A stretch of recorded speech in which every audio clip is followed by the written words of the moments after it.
왕건이 수삼국을 통일한 다음에 크게 세상을 연다라는 뜻의 논산에 개태사라는 절을 지었죠.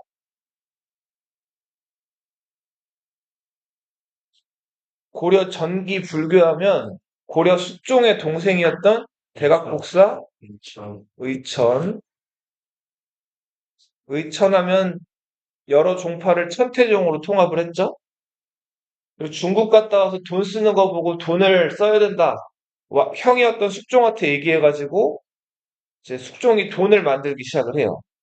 주전도감이란 기구를 만들고 돈을 찍어내는데 그 돈이 해동통보. 비교해서 알아둘 거는 숙종 이전에 성종 때도 돈을 찍어내려는 노력이 있었어요. 철로 만든 돈. 건원, 중보라는 돈을 찍어서 보급하려고 했죠. 고은이도 쓰면서 봐, 쓰면서. 33페이지. 그리고, 자, 우리 고려 후기에는 이제 불교가 많이 썩죠. 그러면서 불교를 개혁하자. 진울국사, 보조국사 진울. 불교계 그 잘못된 거를 고치자는 취지에서 순천에 있는 송광사에서 스님들을 모아가지고 개혁 운동을 했어요. 자, 이게 수선사 결사죠. 진울은 또 역시 마찬가지로 나눠져 있던 여러 불교 종파들을 하나로 통합했는데 진울국사, 조계종, 의천 천태종, 진울, 조계종. 원간석기 때 일련 스님이 네, 삼국유사라는 역사책을 썼죠. 불교사 중심으로 스님이니까. 일련의 시호는 보각이에요, 보각. 보각국사 일련. 대각국사 의천, 보조국사 진울, 보각국사 일련. 자, 35페이지. 삼국시대 때부터 그 도교 전통이 계속 이어져 와가지고, 자, 도교도 역시 유행하는데, 대표적인 도교 행사, 팔관회. 돈도 많이 들고 시간도 많이 들었죠. 자, 바깥에다 재단 만들고 법석을 떤다 그래서, 법석.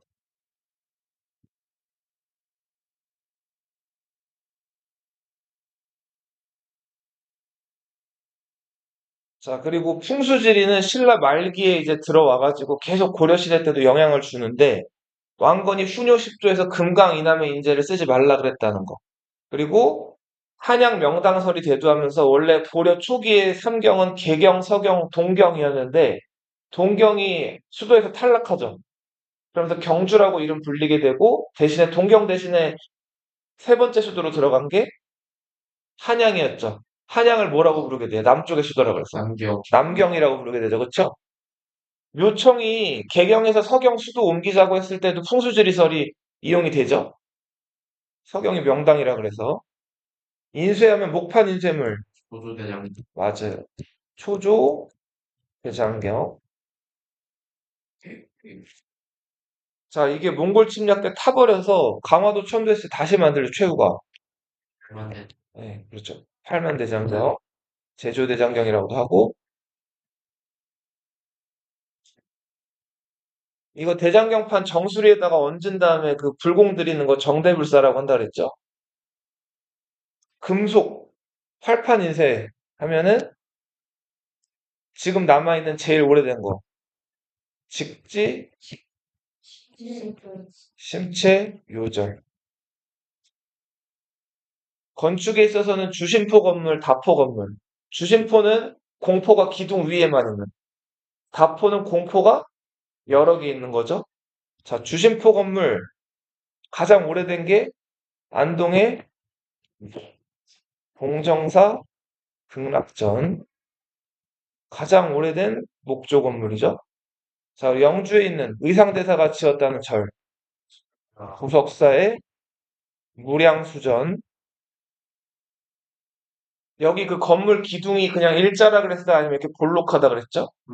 네, 그거 무슨 기둥이라고 한다 그랬어요? 베를린 기둥이라고 한다 그랬죠? 이거는 저 이란, 페르시아 가면은 있는 그 건축 형태인데, 엔타시스 양식이라고 그랬죠? 예산의 수덕사 대웅전. 석탑. 송나라 영향받아가지고 다각 다층탑을 많이 만들었는데, 평, 평창의 랜드마크, 월정사, 팔각, 다층탑.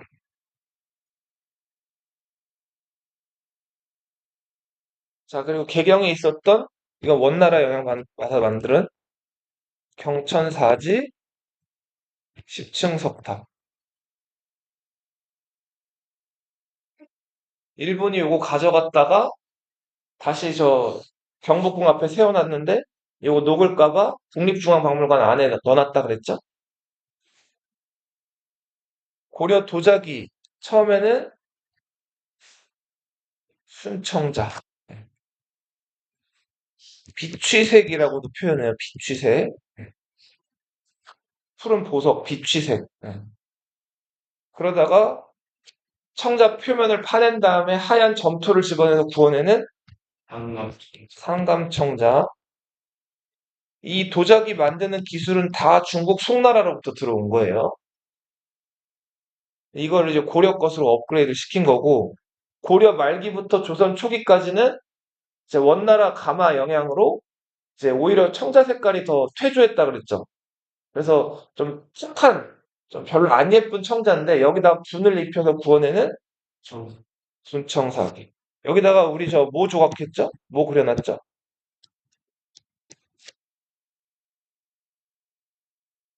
고려 초반에 그 청자에 비하면 조형 예술성이 많이 떨어진다. 그림에 있어서는 공민왕 때 사냥하는 그림, 천산대렵도. 자, 그리고 금가루를 이용해서 관음보살이 생각하고 있는 모습을 그린 수월 관음도. 이 관음도는 출제가 자주 돼요. 수월 관음도는. 그러니까 고려 그림이다. 이 정도만 알아두시면. 자, 37페이지. 태조 이성계가 공양왕의 양위를 받아서 나라 건국을 했죠. 건국 직후에 이제 막내였던 광석을 해자로 책봉했어요. 신덕광후 광씨의 요청에 따라서 정도전도 이렇게 동의를 했죠. 정도전.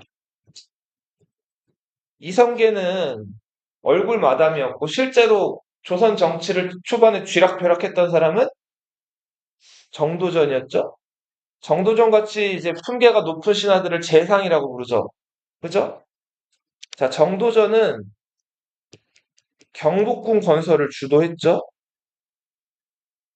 경복궁 안에 있는 여러 궁전들의 이름도 다 정도전이 지었어요. 자, 그리고는 조선을 이끌어갈 통치 이념을 정립을 하는데 부처님의 잡소리, 불시, 답변, 불교를 아주 싫어했죠.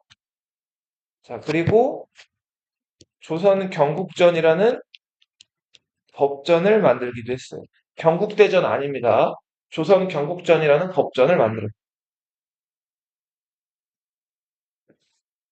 당시 요거는 저번 시간에 얘기를 안 했는데 우리 고려 말기에 최영과 우왕이 요동정벌 시도한 적이 있죠. 그죠? 명나라가 천령이 설치 요구하니까 그거를 고려가 무슨 소리야 하면서 되려 원정을 갔잖아요. 그때 요동이 비어 있다는 걸 알았기 때문에 호기롭게 나간 거죠. 근데 이때 이성계가 위화도 회군했잖아요. 자, 명나라가 자, 이제 조선이라는 나라가 건국이 된 다음에 사신을 주고받는데 자, 조선 입장에서는 명나라가 겨우 원나라 몰아낸 걸 알기 때문에 명나라 때 저자세로 나가질 않았어요. 자, 그러니까 명나라 이 황제 주원장이란 사람이 조선한테 이것저것 막 요구를 해오기 시작하는 거예요. 뭐 조공을 바쳐라, 뭘 바쳐라. 조선 입장에서는 머리를 숙일 이유가 하나도 없다고 판단을 했어요. 특히 누가? 네. 황제한테 올리는 글을 표문이라고 하고 혹은 전문이라고 한단 말이에요. 정소전이 명나라 황제한테 표전문이라는 글을 올리는데 이 글 내용이 아주 불손했어요. 황제 보기에. 싸가지가 없었다고. 마치 황제랑 조선 왕이랑 대등한 것처럼 써가지고 보냈단 말이에요. 그러니까 이 명나라 황제 입장에서는 열이 받죠. 자, 그 조선에 사람을 보내가지고 이 글 쓴 사람 데리고 와. 명나라. 죽여버릴 거야. 정도전이 썼는데 데리고 오라는 거예요. 자, 이성계가 정도전을 보냈을까요? 보내면 죽죠. 안 보내요. 그럼 한편으로 뭘 준비했을까요? 자, 3차 요동정벌을 조선 초기에. 명나라도 이거를 알아요. 그래서 명나라랑 조선 관계가 처음에 좋았을까요? 안 좋았을까요? 안 좋죠. 이 상황에서 신덕왕후 강씨, 자기 아들을 세자로 만들었던 이성계의 두 번째 부인이 죽고 2년 있다가 방언에 의해서 왕자의 난이 일어났죠. 왕자의 난이 일어나면서 명나라 황제가 싫어하던 정도전이 어떻게 됐어요? 죽었죠. 이성계는 왕자리에서 강제로 끌어내려졌고 상황으로 그냥 은퇴를 해버리죠. 자, 그러면서 이제 태종이 왕이 됐는데 태종 때부터는 조선이 이제 명나라 망할 때까지 계속 머리를 잘 숙인단 말이에요. 이렇게 작은 나라가 큰 나라한테 머리 숙이는 걸 뭐라고 한다고 그래서 죽을 줄 알아. 4대 한다고 그랬죠? 자, 그래서 조선 초기에 잠깐 명나라랑 관계가 안 좋았다가 나중에 1644년에 명나라가 망할 때까지 조선은 명나라에 어떻게 한다? 4대 한다. 그죠? 자, 이방원이 바로 즉위한 게 아니라 자기 형이었던 방과를 즉위시켰죠. 그 사람이 조선의 2대왕 정종. 어제 말씀을 안 드렸지만 정종이 방원의 여러 형 중에서 왕으로 선택된 이유가 하나 또 있어요. 뭘 것 같아요? 허섭이 욕심이 없어서. 자, 그래. 욕심이 없는데 어떻게 그러니까 방원 형이 방과가 있었고 방의가 있었고 방간이 있었거든요. 네. 얘기해봐. 시기를 좀 나쁜 그거는 이제 결과적인 얘기고 왜 그럼 방과가 선택됐을까요? 욕심이 없었다. 자, 방과가 자기 부인 김씨와의 사이에서 자식이 없었어요. 무슨 얘기 이해되죠? 그러니까 만약에 정종을 왕위로 올렸는데 정종이 만약에 적자가 있어봐요.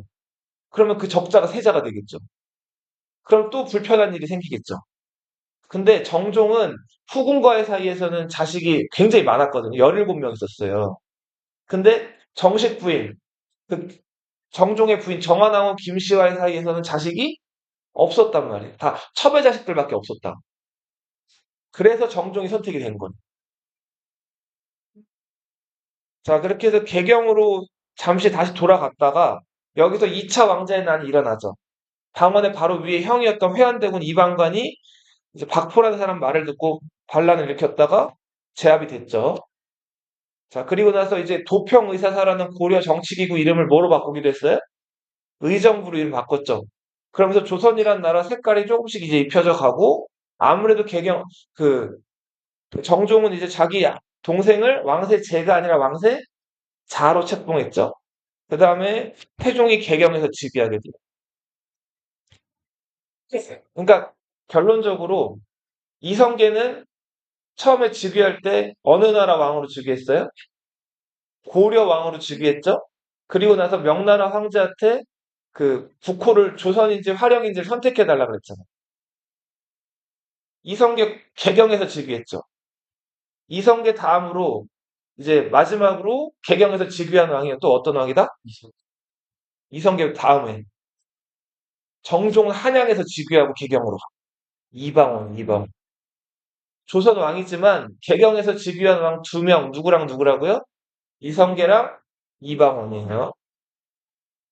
자, 이방원은 개경에서 즉위한 다음에 아무래도 개경은 고려 수도다. 한양으로 다시 가자. 자, 그래서 한양으로 돌아갔는데 이때 네, 한양으로 돌아갔더니 그 경복궁에 가긴 그렇잖아요. 자, 그래서 수도를 머무는 궁궐을 새로 지었죠. 진덕궁. 맞아요. 창덕궁은 나중에 너희 가보시면 아시겠지만 경복궁에 비하면 사이즈가 아주 작습니다. 한 4분의 1 사이즈예요. 경복궁을 지금 복원 중인데 아직 다 복원된 게 아닌데도 그만큼 사이즈가 작아요. 그냥 어떻게 보면 임금이 왔다 갔다 하거나 뭔가 업무를 보기엔 더 편해요. 지금 경복궁은 너무 커요, 좀. 예. 자, 그리고 자기가 그렇게 미워했던 그죠, 새엄마 신덕왕후 강씨의 무덤을 네, 파헤쳐가지고 성북구 정릉동 쪽으로 이관했다 그랬죠? 그리고 거기 그 성물이나 이런 것들을 청계천 광통교 다리 아래다가 묻어놨다 그랬죠? 자, 그리고 또 신하들을 못 믿죠. 정도전 같은 신하들이 또 나올 수가 있으니까. 육조가 직접 황제에게, 왕에게 보고하게 하는 주민등록증, 회법. 잘 나오죠, 시험에. 그리고 왕을 견제할 수 있는 사관원이란 기구가 이때 만들어요. 고려시대 때 뭐라고 불렸다 그랬죠? 낭사라고 불렸던 기구가 사관원이란 이름으로 바뀌게 되고 독립을 하게 돼요. 낭사는 이제 간관이라는 관직이죠. 자, 그리고 본인이 사병을 통해서 왕자의 난을 일으켰는데 또 그런 난이 일어나지 말란 법이 없으니까 사병을 없애버렸죠. 그리고 자기 부인이었던 민 씨의 남동생들을 다 어떻게 했어요? 그쵸. 자기가 양위한다 그랬을 때 미소를 띄었다는 이유로 다 제거했다 그랬죠. 혼일강리 역대 국도 지도. 현존하는 가장 오래된 세계 지도라 그랬어요. 이거 보면 중국 이따만하게, 그 옆에 조선이 그 다음으로 크게, 일본은 그냥 무슨 뭐 제주도만하게 조그맣게 그려놨어요. 그리고 아시아랑, 유럽이랑 뭐 아프리카 이런 데도 그려져 있는데 코딱지만하게 그려놨다. 당시 사람들의 세계관을 알 수 있는 거죠. 나중에 사진 볼게요. 자, 그리고 자, 개미자라는 활자를 주조하기도 했죠. 억울하면 두드리는 북. 양녕대군이 자, 세자로서 부족했죠. 공부 안 하고 술 마시는 거 좋아하고 궁 밖으로 나가가지고 여자들을 끌고 들어와서 유부녀 막 임신시키고 이랬잖아요. 폐세자 되고 제일 공부 잘하고 착실했던 숭령대군이 세자가 됐죠. 세자 된 지 2달 만에 태종이 바로 파격적으로 세종대왕을 왕으로 올리고 자기는 사왕으로 자, 이렇게 물러났죠.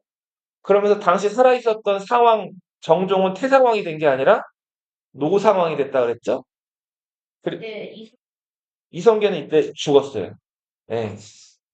그 태종이 여기 지금 그냥 선생님이 그 뭐랄까 재위 기간은 따로 써놓진 않았는데 1400년에 왕이 돼서 1418년에 세종대왕한테 왕자를 주거든요.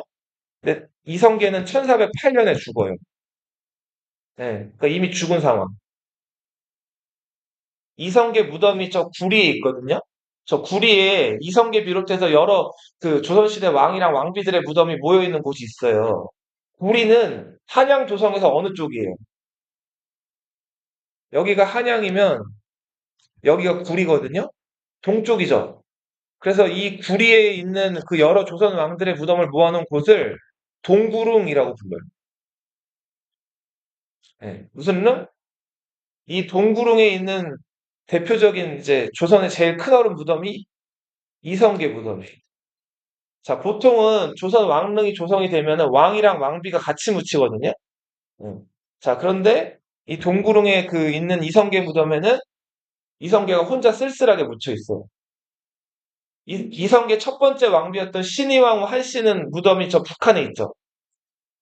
함경도 출신이니까, 그죠? 그러면 두 번째 부인 신덕왕후 강씨는 어떻게 했어요? 그쵸? 묘비는 그렇게 묻어버리고 일반인들 무덤처럼 그냥 정릉에다가 성북구 정릉동에다가 대충 묻어버렸다 그랬죠. 자, 그래서 이성계는 왕비랑 같이 묻혀있다, 혼자 묻혀있다? 이성계가 죽기 전에 자기를 함흥에다 묻어달라 그래요. 보양에다가. 근데 이방원이 이거 들어줬을까요? 안 들어줬어요. 안 들어준다고.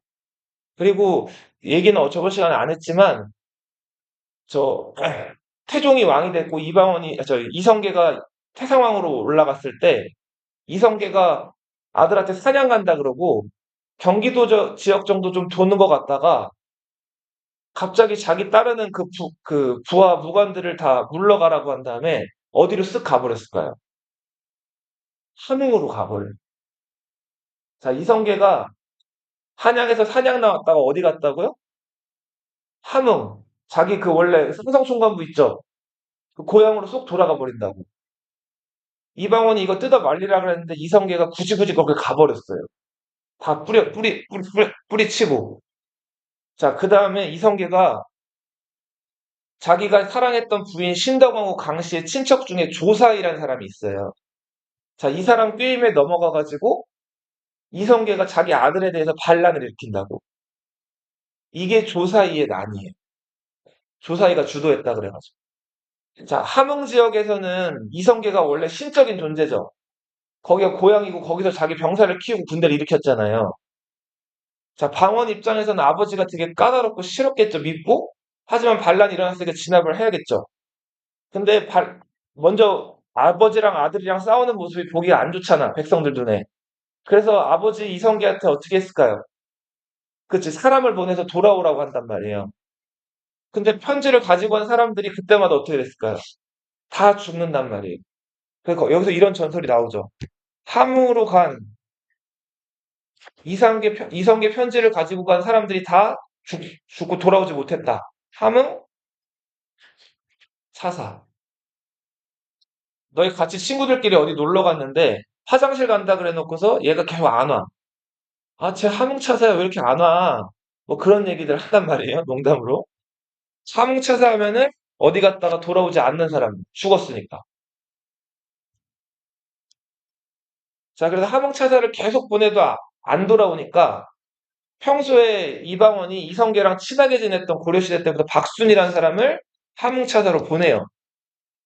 자, 그쵸. 그래, 박순이 그 이성계 만나러 가기 전에 꾀를 하나 생각을 하죠. 그, 엄마 말이랑 새끼 말을 같이 데려간단 말이에요. 그 다음에 그, 새끼 말을 문 밖에다가 매두고 엄마 말만 데리고 이성계 만나러 갔어요. 그랬더니 새끼 말이 어떻게 했을까요? 엄마 말이 보고 싶으니까. 막 히잉하고 울었겠죠. 자, 이성계한테 이걸 보여주고 짐승도 저렇게 새끼가 어미를 그리워하는데 저 아드님 태종 이방원이 얼마나 이성계 당신을 그리워하겠습니까? 라고 얘기했단 말이에요. 이성계가 이거 듣고도 화가 안 풀려가지고 이제 어쩔까 저쩔까 하고 있었는데 박순이랑 친분이 있었기 때문에 박순을 그냥 돌려보냈어요. 죽이지 않았죠. 자, 그런데 이제 주변 사람들이 이성계한테 와가지고 그래도 우리 계속해서 지금 이방원이랑 단절하겠다는 의지로 사람을 죽였는데 저 박순도 돌려보내는 것보다는 저 후한을 제거하는 게 낫지 않겠습니까? 자, 그래서 이성계가 이렇게 얘기를 하죠. 박순이 그 함흥 넘어오기 전에 있는 강이 하나 있는데 그 강을 건너갔으면 냅두고 강을 건너가지 않았으면 죽이라고 한단 말이에요. 근데 박순이 그때 뭘 잘못 먹어가지고 배탈이 나요.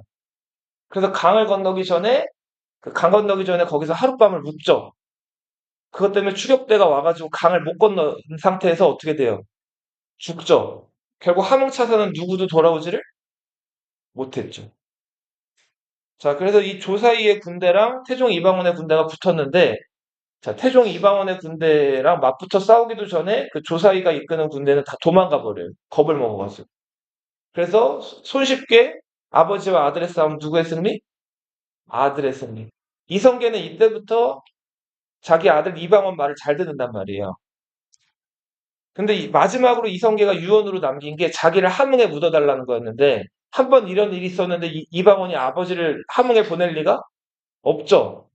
그래서 대신 어떻게 했을까요? 아버지 바램대로 함흥에서 이제 자라는 억새풀 있죠. 이 억새풀을 사람들한테 가져오게 한 다음에 아버지 무덤 흙 위에다가 그 억새를 덮어줘요. 그래서 그 불이 있는 이성계릉에 가보면 건원릉이라고 하거든요. 이 건원릉에 가보면은 이성계 무덤 그 둥근 흙 위에는 그냥 흙이 아니라 뭐가 있다? 함흥에 있는 억새풀이 있어요.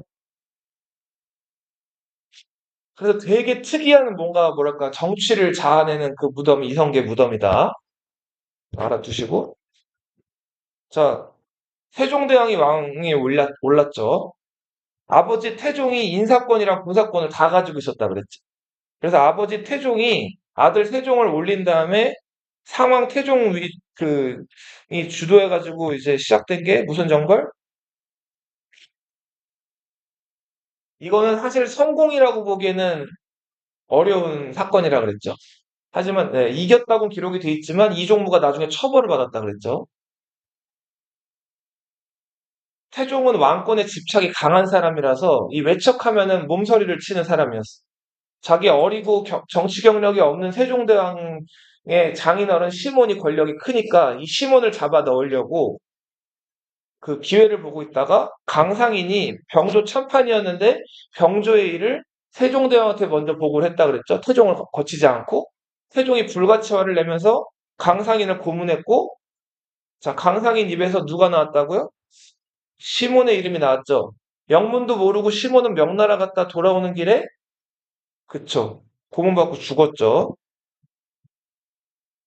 자, 이렇게 자기 아버지 태종이 자기 장인어른이라든지 이런 외척들도 다 제거해주고 강력한 왕권을 물려줬어요. 자, 세종대왕은 네, 이때부터 이제 본격적으로 이제 신하들과 왕이 이제 토론하는 아주 이상적인 조선 정치를 구사하는데 먼저 집현전을 만들었죠. 네. 자, 그리고 여기서 여러 학자들과 토론하면서 정책 토론하는 경연이라는 걸 실시했고요. 아버지 태종과는 달리 의정부 삼정승들을 적극적으로 활용했죠. 이게 의정부 서사제. 육조가 의정부에 보고하면 의정부는 왕에게 보고를 하고 왕은 의정부를 통해서 명령을 전달하는 의정부 서사제. 자, 그리고 중국과는 다른 우리 하늘을 보고 만든 달력? 네. 이슬람 달력을 참고했다 그랬어요. 농사직설이라는 우리 실정에 맞는 농서. 세종대왕 정치의 핵심은 민본, 자주, 실용이라 그랬죠?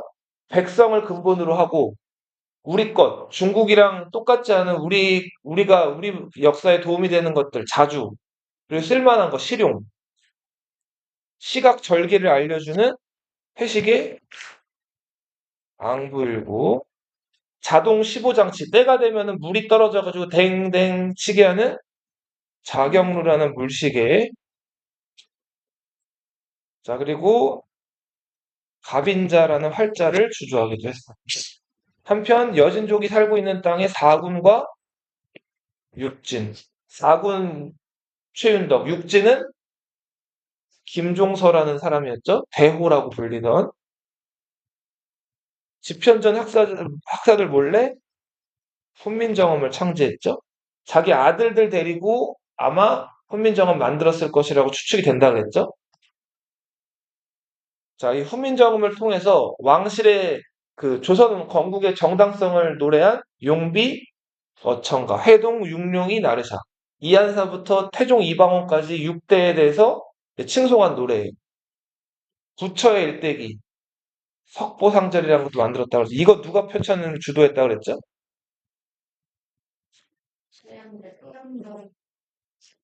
세종대왕이 먼저 죽어요. 세종대왕의 부인이었던 수원왕후 심씨가 먼저 죽어요.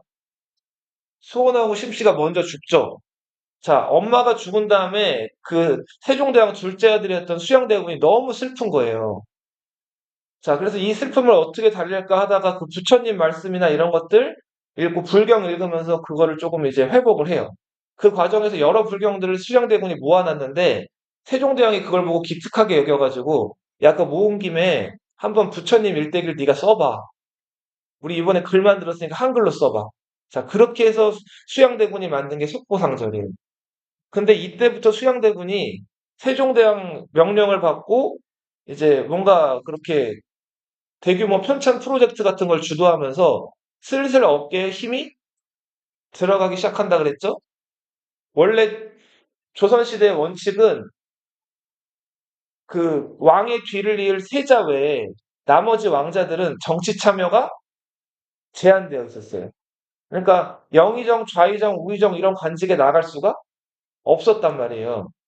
그래서 왕자로 태어나는데 왕이 못 되면 사실 되게 좀 뭐랄까 비참한 어떻게 보면 비참한 인생이에요.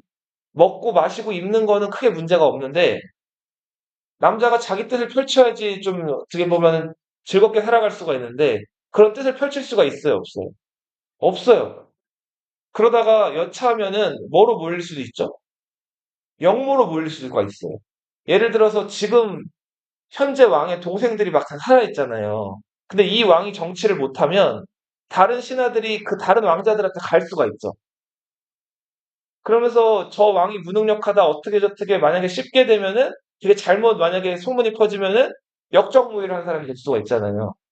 그래서 조선 왕자들의 삶은 순탄치가 않았다.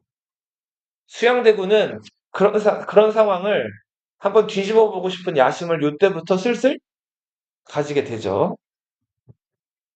유교에서 강조하는 충, 효, 열을 그림으로 그린 삼강 이런 것들이 만들어진다. 세종대왕이 안타깝게 두 가지 잘 못한 게 자기 몸 관리, 그 다음에 며느리 뽑는 거. 예. 며느리 뽑는데 세종대왕이 너무 완벽한 며느리를 뽑으려고 집안 보고 이것 보고 저것 보고 많이 따지다가 고르고 골랐는데 첫 번째 며느리랑 문종이랑 사이가 좋았어요, 안 좋았어요? 두 번째 며느리도 안 좋았죠. 자, 세 번째 며느리는 괜찮았는데 몸이 어떻게 됐어요? 몸이 약했죠. 그래서 아이 낳고 죽었죠. 자, 문종은 자기 부인 죽었죠. 다섯 번째 동생 광평대군 생선가시 걸려가지고 저기 묻혀있죠. 자, 평원대군 죽었죠. 일곱 번째 동생이에요. 엄마 또 돌아가셨죠. 그리고 이제 자기 딱 즉위하자마자 아버지가 돌아가신 거예요. 영거푸 상을 몇 번 치른 거예요? 다섯 번을 치른 거예요. 10년 동안 상복을 입었어요.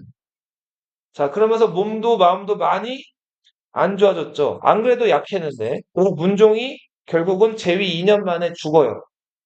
자, 죽으면서도 눈이 안 감겼는지 자기 어린 12살짜리 아들을 부탁해 하면서 황부인이랑 김종서 같은 신하들에게 영의정, 좌의정 자리를 주면서 맡겼죠.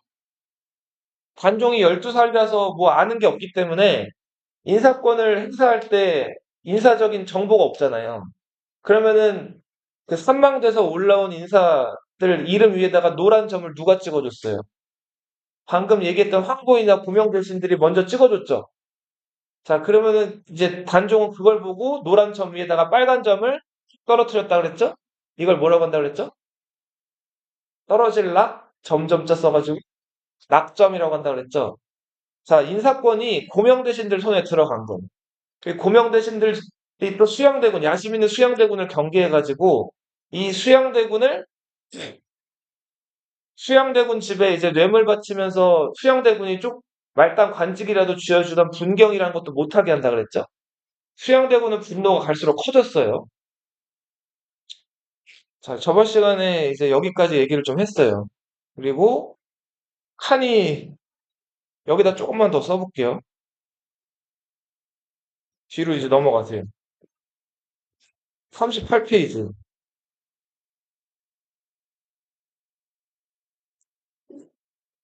자, 수양대군 이제 왕자리에 욕심이 슬슬 생겨요.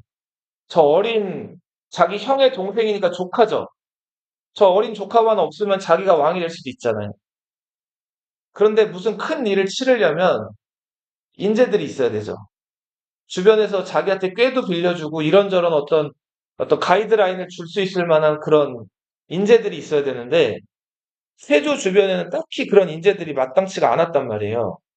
근데 어, 집안이 아주 좋았던 권람이라는 사람이 있었어요. 권람.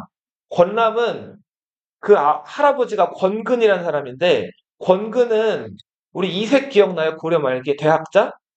그 이색의 제자들 여러 제자들이 있었는데 정몽주, 정도전 이런 사람도 있었죠. 하륜, 여기 권근도 있었단 말이에요.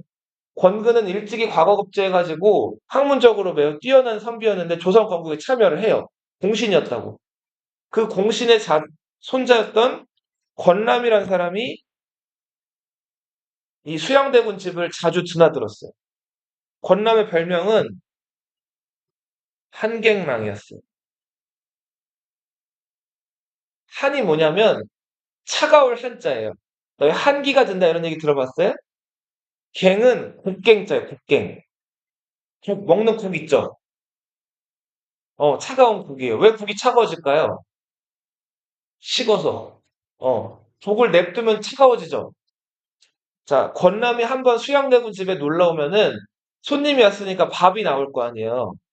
근데 국이 차가워질 때까지 안 먹고 이제 떠들다가 가는 거예요, 이제 집에. 그러니까 뭐 국이 차가워질 때까지 오랫동안 그 집에 있다고 해가지고 별명이 뭐였다고? 한갱랑에서. 랑은 산의 랑자예요. 근데 그러던 권람이 38살까지 과거 시험을 급제를 못해요. 그러니까 집안은 좋았고 아버지, 할아버지 대대로 과거급제한 좋은 집안이었는데 본인은 정작 과거급제를 못했다고. 그러면서 수양대군 집에 왔다 갔다 드나들었어요. 아, 좋은 지적인데 고려시대 때는 집안이 좋으면은 음서를 할 수가 있었죠. 근데 조선시대 때도 음서가 있거든요. 근데 고려시대 때는 5품 이상이면 음서가 가능했는데 조선시대 때는 음서가 2품 이상의 고위 관리만 자식에게 그 자리를 하나 줄 수 있게끔 그 범위가 줄어든단 말이에요. 그리고 음서로 관직에 나아가면 승진하는데 제한이 있어요. 그래서 조선시대 들어서면서 더욱더 강조된 게 어떤 시험? 오로지 과거 시험을 합격을 해야지만 출세할 수가 있다고. 그래서 이 권람은 어느 날 이 수양대군한테 자기가 소개시켜줄 사람이 하나 있다는 거예요. 그래서 친구를 데리고 왔어요. 그 친구가 한명회라는 사람이었어요. 한명회는 별명이 칠삭동이. 보통 아기가 엄마 뱃속에 몇 달 있어요? 2달? 10달 있죠, 10달. 10달 조금 못 되는데 보통 10달 있다고 하죠. 자, 근데 이 한명회는 뭐가 그렇게 급하고 뭐가 그렇게 세상에 궁금했는지 몇 달 만에 나왔어요? 7달 만에 그 세상 밖으로 나왔다 그래. 자, 그치? 그러면 굉장히 약했겠죠? 인큐베이터 같은 데 안 들어가면 잠깐 죽잖아요. 그래서 너무나 조그맣고 그리고 또 좀 그 외모가 조금 못났다 그래요. 그래서 얘가 사람 형체도 갖추지 못한 상태로 나와가지고 피덩이라서 그냥 다 죽을 줄 알았다 그래. 근데 한명회를 맡은 유모가 얘 아무래도 죽이는 건 좀 그렇다 그래가지고 얘를 보자기에 싸가지고 그래도 좀 잘 돌봤다 그래요. 자, 그래서 기적적으로 얘가 살아나요. 또 유모 젖을 먹기 시작하고. 그러면서 기골도 장대해주고 커지게 되는데 자, 이 한명회도 집안이 좋았어요. 할아버지가 한상질이라는 사람이었는데 그 할아버지 한상질이 명나라 가가지고 조선이랑 국호를 받아온 공신이었어요. 근데 한상질의 아들 한기의 아들이 한명회인데 한기가 한명회 낳고 나서 얼마 있다가 죽어요.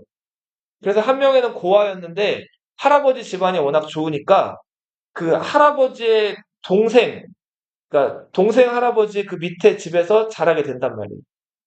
근데 한명회도 과거 시험에는 뜻이 없었어요. 그래서 과거 시험 번번이 보면은 권람이랑 동갑인데 계속 떨어졌단 말이에요. 자, 그런 한명회 이런 에피소드가 있어요. 과거 시험 계속 떨어지니까 방법이 없죠. 먹고는 살아야겠고. 그래서 그 음서 있죠? 음서를 통해 가지고 관직에 나아가요. 할아버지 백으로. 근데 그 음서를 통해서 나아간 관직이 경덕궁직이었어요. 경덕궁이 어디 있는 궁이냐면 개경에 있는 궁궐이에요. 근데 이게 사실 궁궐이 아니라 그냥 집이에요. 근데 이걸 왜 궁궐로 부르냐면 태조 이성계 있죠. 이성계가 아직 고려 장군이던 시절에 살던 그 집이란 말이에요. 근데 이성계가 조선을 건국하면서 왕이 됐잖아요. 그래서 이성계가 그 아직 장군이던 시절에 그 살던 집을 궁이라고 높여 부르게 된 거예요. 그게 경덕궁이에요. 근데 이성계는 이미 죽었고 조선은 수도를 한양으로 정했기 때문에 그 경덕궁이란 곳에 사람이 살까요, 안 살까요, 이제? 안 살아요. 그냥 마치 박물관처럼 그냥 예전 태조가 살았던 집이라고 해가지고 좀 기념하는 집인데 이 사람도 왔다 갔다 안 하는 집에 문지기를 하게 된 거예요. 이거 중요한 일, 하찮은 일? 하찮은 일이죠. 자, 그러던 어느 날, 예전에 우리 개경을 송악이라고 불렀죠. 그래서 송악을 송악이 그 예전에 이름이라 가지고 그 개경을 송도라고도 불렀는데, 그 개경에 있는 여러 관리들이 이제 관리들끼리 모였어요. 개경에서 관직 생활을 한 사람들끼리 모이는 그 모임을 송도계라고 불렀거든요. 자, 근데 경덕궁직이었던 한명회가, 자, 오지랖도 넓죠. 이 송도계원들, 그 관직 출신자들 모인 자리에 간 거예요. 나도 끼워달라고. 자, 그랬더니 이 송도계원 중 하나가 경덕궁직이도 벼슬이랍니다. 라고 한명회를 비꼬고 비웃었다 그래요. 그래서 한명회는 결국 이 송도계원 자리에 들어가지는 못해요. 그래서 이렇게 굴욕을 당하고 있었는데 어느 날 자기 친구 덕에 누구를 만났어요? 수양대군을 만나게 되죠. 자, 수양대군을 만났는데 이 한명회가 아주 의미심장한 얘기를 해요. 지금 전쟁도 없고 평화로운 시대인데 어, 저 지금 김종서나 황보인 같은 사람들 신하들이 지금 막 권력을 휘두르고 있어가지고 내가 너무 답답하고 안 좋다. 자, 그러니까 한명회가 이렇게 얘기를 하죠. 지금은 평화로운 세상이 아니라 난세다. 어지러운 세상이다. 신하들이 권력을 가지고 휘두르고 있으니까 저 사람들을 제거하고 수양대군 나으리 같이 뛰어난 사람이 권력을 잡아야 한다. 자, 이런 아주 야심찬 얘기, 수양대군 간지러운 부분을 싹 긁어주는 얘기를 한 거예요. 그때부터 이 수양대군 집에 드나들면서 한명회랑 권람이 이제 네, 수양대군의 예쁨을 받게 돼요. 권람은 그리고 있다 얼마 있어서 과거 시험에 급제를 해요. 장원으로. 38살에. 자, 한명회는 여전히 급제를 못해요. 자, 어느 날 이제 김종서가 수양대군이 아무래도 좀 불안하기도 하고, 자, 그래서 일단은 지금 김종서나 황보인 같은 신하들 입장에선 단종이 빨리 크는 게 최고죠. 단종이 너무 어리니까. 그래서 시간을 어떻게든 좀 벌기도 해야 되고 하니까 이 수양대군을 명나라에 마침 사신으로 갈 일이 필요했는데 명나라에 저 사신으로 보낸단 말이에요. 자, 명나라 왔다 갔다 하면은 그것만으로도 1년이 넘게 걸려요. 자, 그래서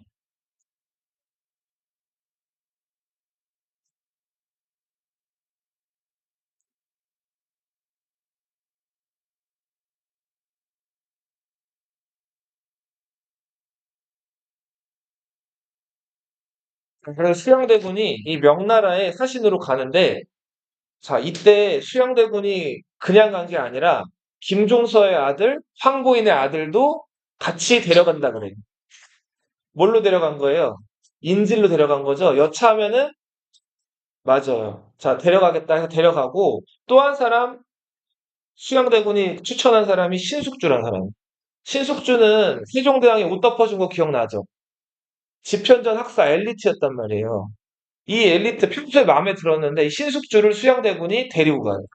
자, 왔다 갔다 1년이 넘는 길이라 그랬죠? 차도 없고 비행기도 없잖아요. 말 타고 갔다 오는 거예요. 그러면서 둘이 계속 붙어 있죠. 여기서 많은 대화를 주고받고 이때 신숙주도 누구 편으로 넘어간다? 수양대군 편으로 넘어가겠죠. 그죠? 자, 그리고 이 홍윤성이라는 사람. 별명이 경해였어요. 고래 경자에 바다 해자예요. 자, 술을 한번 처먹으면 고래 바닷물 먹듯이 먹는다는. 술을 어떻게 하는 사람? 많이 먹는 사람. 근데 머리가 좋았어요. 이 사람 문과 급제자예요.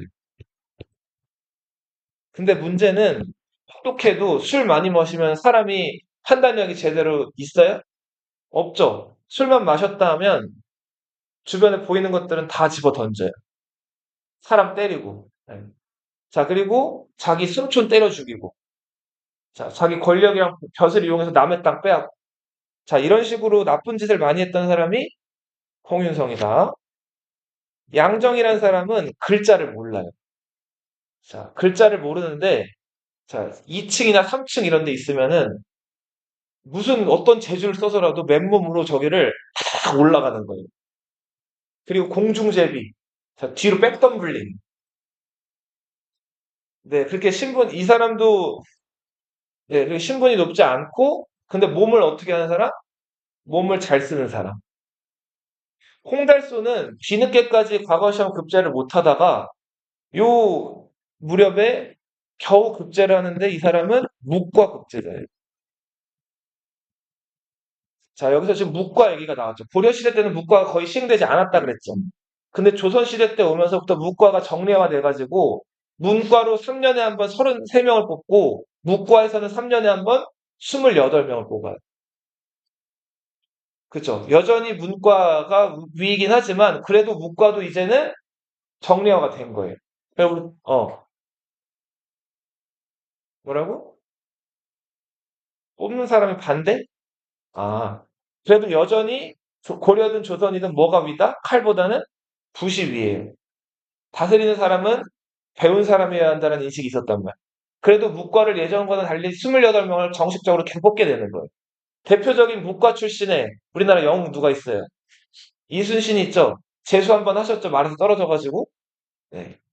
자, 근데 아무튼 이 홍달손도 문과에 급제해가지고 이제 그 관직에 나가게 되는데 홍달손은 무슨 일을 하게 되냐면 그 한양을 순찰하는 역할을 맡아요.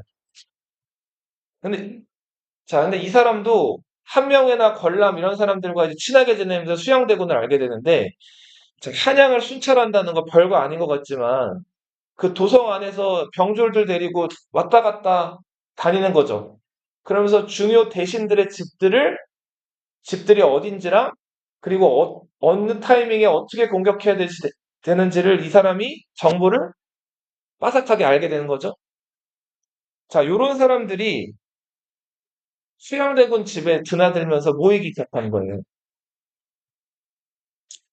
자, 수양대군이 디데이를 잡았어요. 1453년 10월 10일. 1453년이 개유년이에요.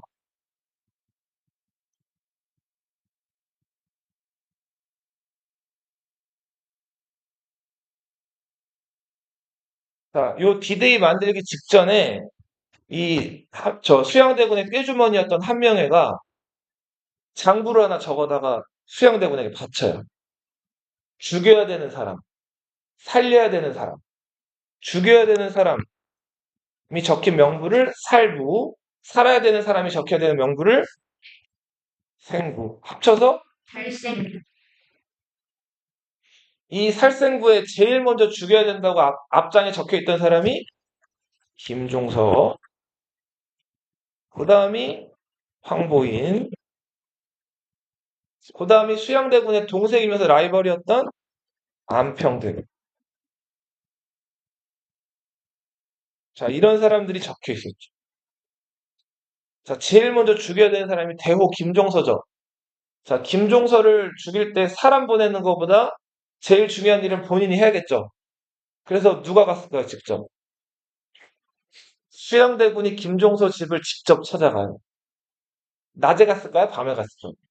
밤에 가야겠죠? 어두우니까. 자, 밤에 갔어요. 자,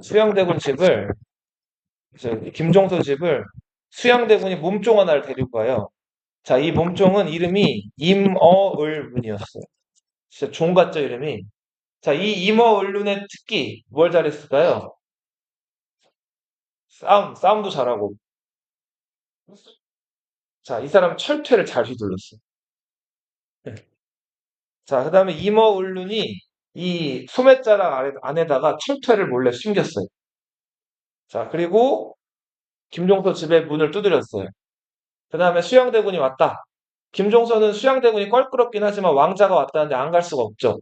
마중을 직접 나갔어요. 자, 이때 이제 수양대군의 얘기. 자, 이 관리들이 쓰는 모자 사모라고 하죠. 사모 뒤에 이렇게 뿔이 달렸죠, 이거. 옆으로 돼 있는 거. 자, 이 뿔이 하나가 떨어졌으니까, 나 집에 갈 때 좀 체면이 좀 그러니까, 이 사모 좀 하나 붙이게 관 좀 하나 달라고 한단 말이에요. 그래서 이 김종서가 하인한테 그걸 시켜가지고 가져오라고 하는데, 수양대군이 또 다시 이제 김종서한테 와가지고, 자, 지금 주상 전하가 김종서 당신한테 지금 그, 그 뭐야, 네, 읽어야 될 글, 네, 지금 서찰을 하나 가지고 왔으니까, 자, 이 조서를 한번 읽어보시게 하고 이걸 준단 말이에요. 김종서가 밤도 늦었고 어두우니까 방 안으로 들어오라 그래요. 자, 근데 수양대원이 들어갔을까요? 안 들어갔어요? 안 들어가고 이렇게 얘기해요. 지금 달이 밝으니까 그 달빛에다가 이렇게 비춰보면 잘 보일 거라고 한 거예요. 김종서가 좀 이상했어요. 그죠? 근데도 왕자가 그렇게 하니까 거절할 수가 없죠. 그래서 임금이 썼다는 그 서찰을 펴가지고 달빛에다가 이렇게 비춰봤어요. 그때 철퇴금 내는 그때 이머울이 어떻게 했을까요? 에라가 뒤에서 머리를 친 거죠. 자, 그 자리에서 김종서는 옆으로 꼬꾸라지고 김종서 뒤에 있던 아들 김승우가 김종서한테 달려들어서 아버님 했는데 김승우도 이렇게 내리친 거예요. 자, 이렇게 해서 자, 김종서가 철퇴를 맞았죠? 자, 그 다음에 이제 단종의 명을 빙자해가지고 이제 그 밤중에 이 대신들의 집에다가 사람을 보내요. 궁궐로 돌아오라고. 임금이 명령을 내렸다니까 안 올 수가 없죠. 예. 자, 그렇게 해서 궁궐로 하나둘씩 황부인, 안평대군 다 온단 말이에요. 이때 다 어떻게 했을까요? 다 철퇴로 내리쳐서 죽여버리죠. 자, 그리고 김종서 집에 이제 마무리를 하러 갔는데, 김종서 시체나 김종서가 쓰러져 있을 줄 알았는데 없어요. 김종서가 어떻게 됐을까요? 죽지 않았던 거예요. 자, 김종서가 그때 철퇴를 맞고 안 죽고, 자, 도성 밖에 있는 자기 둘째 아들 그 집으로 가가지고 잠깐 숨어 있었어요. 큰아들은 이때 이 한양도성에 없다가 나중에 잡혀서 죽어요. 자, 그래서 이 김종서가 그 한양도성 바깥에 있다가 이 몸 잘 쓰는 양정 이런 사람들이 김종서가 숨어 있다는 곳을 알아내서 가서 김종서를 칼로 베어버려요. 어떻게 운이 좋았던 거죠. 어디 머리가 좀 깨지거나 하긴 했는데 죽진 않았던 거예요. 꺼진 불도 다시 보자. 자, 이렇게 해서 이들이 다 죽었죠? 자, 죽으면서 이제 그 수양대군 쪽에 쿠데타가 성공을 한 거죠. 이 1453년 10월 10일 밤에 이 사건을 계유정난이라고 부릅니다. 그리고 이 계유정난을 주도했던 수양대군의 오른팔, 왼팔, 수양대군 집에 드나들던 이 사람들이 이때 공신으로 임명이 돼요. 이 사람들을 가리켜서 무슨 공신? 정난공신이라고 합니다. 자, 조선시대 때, 자기를 높이기 위해서 가장 좋은 방법은 이 공신이 되는 거예요. 그럼 공신이 되려면 반대로 또 뭐가 있어야 될까? 그 쿠데타가 있어야 되는데 그 공신이 생기면은 반대편에 누구도 생기게 돼요. 적도 생기게 되죠. 그거를 무슨 적이라고 불러요? 역적이라고 부르죠. 예. 좀 말을 바꿔보면 역적이 생기면 그 역적을 잡은 사람은 뭐가 되는 거예요? 공신이 되는 거죠. 예. 이런 식으로 권력을 쟁취하는 사람들이 이제 조선시대 때 곧잘 등장을 해요. 상대가 역적이 되면 자기는 뭐가 될 수 있다고? 공신이 될 수가 있는 거예요. 자, 이 공신들은 이 당시에 1등 공신이, 2등 공신, 3등 공신이 책봉이 되는데 1등 공신이 되면 자, 땅을 받아요. 땅을 얼마를 받냐면 150겨를 받아요.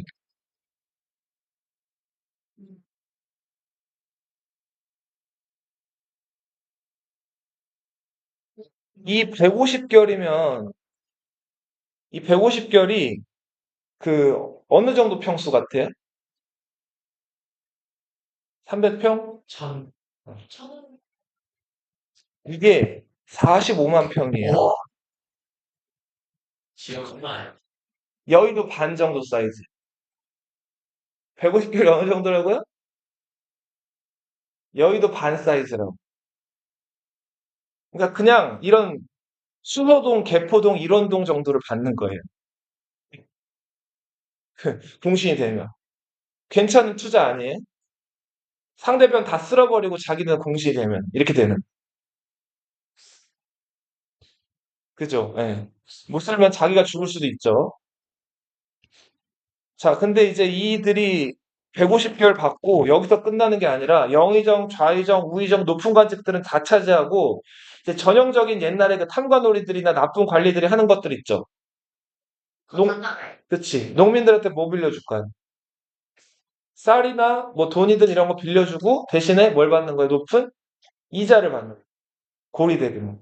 그리고 높은 관직에 있고 이 사람들은 말은 신하고 세조를 그러니까 수양대군을 모시는 사람들이지만 수양대군의 어떻게 보면은 동지들이죠. 이 사람들을 부정한다는 건 수양대군을 부정하는 거기 때문에 수양대군이 이 사람들 잘못한 거 웬만한 건 다 눈을 감아준단 말이에요. 자, 그러니까 그걸 믿고 이 사람들이 도패하기 시작해요. 이 사람들을 공훈자, 공이 있는 옛날 세력이라 그래서 뭐라고 부르게 된다? 순구 세력이라고 부릅니다. 견제받지 않는 권력은 반드시 어떻게 된다고요? 썩게 돼 있어요. 고인물은 어떻게 된다고 반드시 썩게 돼 있다고. 이 사람들이 처음에는 이제 수양대군을 왕으로 세우는 과정까지는 막 수양대군 옆에 열심히 협력했지만 점점 부패하기 시작을 해요. 이징옥이란 사람은 김종서 편인 사람이었어요. 이 사람 함경도 지역 책임자로 가 있다가 김종서 편이라는 걸 알고 이 사람 보고 세조가 이징옥을 한양으로 돌아오라고. 자, 근데 이징옥이 중간에 눈치를 채고 돌아가질 않아요. 그리고 함경도 지역에서 반란을 일으켰는데, 자, 이때 그 이징옥 부하들이 수양대군한테 붙는 게 낫다고 판단을 해가지고 이징옥을 죽여가지고 수양대군한테 바친단 말이에요. 그렇게 해서 이징옥도 제거가 됩니다. 수양대군이 계유정난 성공하자마자 영의정, 이조판서, 병조판서, 자, 이런 거 세 가지를 겸직을 한다고. 최고 권력 세 가지 관직을 겸직을 했어요. 모든 권력을 누가 가져갔다? 수양대군이 가져갔다. 자, 어린 왕 단종은 승춘이 저렇게 모든 권력을 가져가고 자기 주변의 신하들을 다 죽이니까 무서웠겠죠. 그래서 결국은 주변 여론이랑 이런 것들에 떠밀려가지고 자기 삼촌이었던 수양대군에게 왕자리를 넘겨요. 자, 이렇게 해서 단종은 뭐가 된다? 상왕이 되고 수양대군이 왕으로 즉위하는데 그 사람이 누구다? 세조다. 조선의 7대 임금. 자, 왕의 상징이 도장이죠, 도장. 옥새죠, 옥으로 새긴 도장. 이 단종의 옥새를 수양대군에게 전달했던 사람이 누굴까요? 정난공신 중에서 3등 공신이었던 사람인데 이 사람은 성삼문이라는 사람이었어요. 누구? 자, 성삼문이 옥새를 세조한테 넘긴다. 이 사람도 계유정난 때 뭘 한 건 아니지만 아무튼 계유정난 그 멤버의 이름이 올라가긴 했었어요. 자, 근데 성삼문은 세조란 사람을 속마음으로 인정했을까요? 유교에서 가장 강조하는 거 1덕목이 뭐예요? 숭이죠. 지금 뭐 조카라지만 어린 왕이잖아요. 그 왕을 신하였던 삼촌이지만 신하였던 수양대군이 지금 몰아내고 자기가 왕이 된 거죠. 신하가 왕자를 뺏고 자기가 왕이 된다? 이거는 완벽한 불충이죠. 불충을 한 글자로 하면 뭐라 그랬어요? 역이라고 했죠, 역. 이건 뭐예요? 역적들이 하는 짓이잖아요. 집현전에서 열심히 유교 공부했던 성삼문은 친구 신숙주랑 달리 이거를 인정을 할 수가 없었던 거예요. 그래서 같이 공부했던 박팽년, 이계, 이름이 하위지, 유성원 이런 사람들을 모아요. 성삼문의 아버지가 성승이라는 문과 출신의 무장이에요. 그리고 성승의 친구로 유흥부라는 또 무장이 있었어요. 명나라 사신이 마침 그 조선을 방문할 일이 있었어요. 자, 이때 축하 파티를 열어야겠죠. 명나라 사신이 왔으니까. 자, 명나라 사신이 왔으니까 축하 파티를 열어야 되는데 왕이랑 명나라 사신이 같이 참여하는 자리면은 경호 문제가 있죠. 그러니까 원래 그 자리에 보디가드들이 있어야겠죠. 그죠? 자, 그 보디가드를 뭐라고 부르냐면 벼룬검이라고 불러요. 네. 특별하게 검을 차고 그 임금과 동석하는 그 보디가드들을 뭐라고 부른다고요? 벼룬검. 벼룬검으로 무장이었던 성승이랑 유흥부가 뽑혀요. 자, 그래서 성승이랑 유흥부가 요 명나라 사신 축하 파티 자리에서 세조 뒤에 서 있다가 세조를 죽여버려요. 이들이 계획을 했어요. 자, 근데 한명회라는 사람이 똑똑한 사람이라 그랬죠? 아무리 봐도 느낌이 좀 쎄해요. 일단은 그 축하 파티 자리가 공간이 너무 좁아요. 공간이 너무 좁은데 임금이랑 서신 앉기도 좀 좁은데 여기 뒤에 만약에 그 보디가드들, 칼찬 보디가드들까지 같이 있는데 이거 좀 아니라고 판단을 했단 말이에요. 그리고 한 명이 생각하기에 이 성산문이라는 사람과 아버지 성승이라는 사람이 아직 신원 검증이 안 됐어요. 공신까지 올라갔지만 이 사람이 과연 우리 쪽 사람일까? 약간 퀘스천 마크였단 말이에요. 그래서 한명회가 건의를 해요.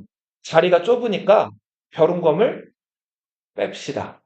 자, 이렇게 해서 보디가드 벼룬검이 이 자리에 들어가지를 않게 된단 말이에요. 계획이 어떻게 된 거예요, 다. 그쵸. 수포가 된 거죠. 자, 이때 성산문 박팽년 이게 원래 붓을 드는 사람들이죠.